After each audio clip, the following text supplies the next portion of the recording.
Good morning and welcome to the newest edition of Woke Wednesday. Nearly fell down a staircase just then. Okay. Now if you're wondering why I'm dressed like this, socks included, we're having a 90s party at my workplace. And so it's not just because I like wearing this every day, though I do. And although it's been a little bit of time since our last Woke Wednesday, all of the same rules, disclaimers, and such still apply. Just opinions, not an expert, lovely discussion.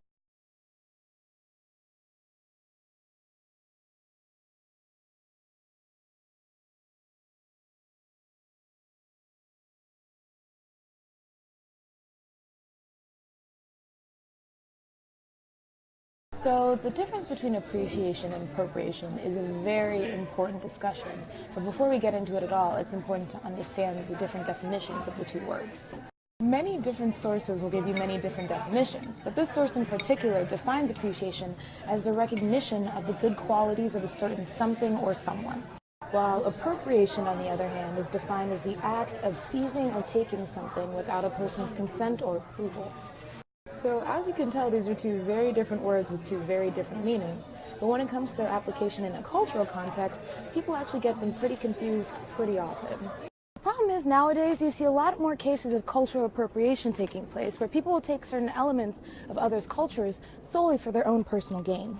The most obvious example of this is mainstream media's manipulation of what they call urban, which is really code word for black culture. And I'm talking about everything from Katy Perry to Miley Cyrus's sudden obsession with twerking to the adoption of certain Native American names for football teams. The list goes on. And do not get me started on the Kardashians, which in almost every way, shape, and form are walking, breathing cases of leeching off multiple cultures, especially black people. The thing with these cases, and the many more I haven't even gotten to mention, is it's a clear case of taking what one wants from a culture rather than actually loving and appreciating the people of the culture. The easiest way to test this out, seeing if the same people who are using the elements of those cultures also care about the issues of those cultures. Black Lives Matter, Native American rights, so on and so forth. The thing is that this happens on both a large scale and a small scale. Think of how quickly your neighborhood college bro knows about the newest black dance trend. But when it comes to staying up to date about race issues, in truth, the most easy and practical way to not go from appreciation into appropriation, staying informed, knowing your stuff, and knowing when a line shouldn't be crossed.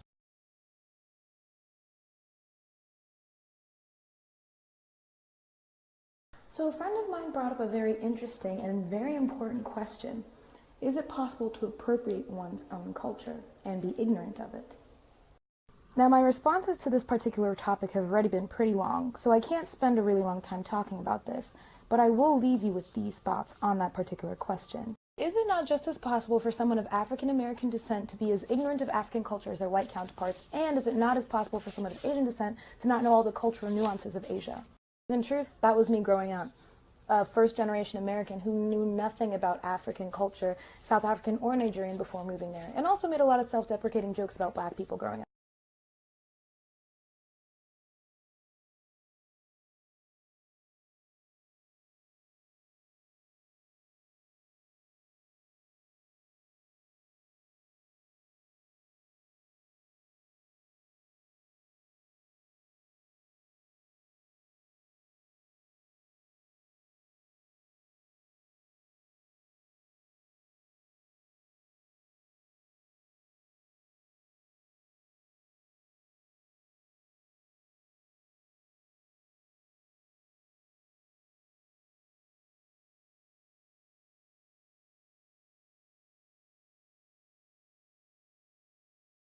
Ah, yes, privilege. For some reason, a word and concept that strikes up anger in so many people, mostly because of misunderstanding.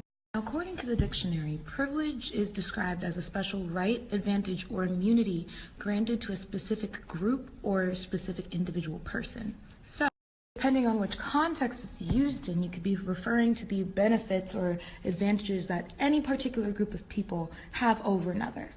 The reason that I bring this up is that it's very important to understand the overall general definition before getting into any of the more specific nuances of it, such as one of the most talked about ones, white privilege. Oftentimes people get extremely defensive when others call them out or simply point out that they are privileged in certain ways, whether it comes to race, class, gender, you name it. All that having privilege means is that based on historical, cultural, or other circumstantial situations, one group has privilege over another. Now, what you do with that privilege, that is what divides indifference from ignorance, because unfortunately, even today in society, many benefits come based on which hierarchy level of privilege you fall within in any category. And it's also important to acknowledge that based on whether you have privilege in certain realms or not, there are certain things you will or will not have to experience. And yes, this is where I give a special shout out to my white heterosexual male friends of a relatively good socioeconomic background, because unfortunately you check all the boxes and that's why you get so much flack.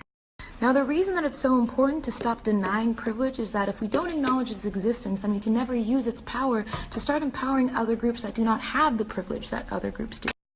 And that starts with putting down our defenses and finally being willing to admit that we all, every single one of us, have some privilege that can be used to empower someone.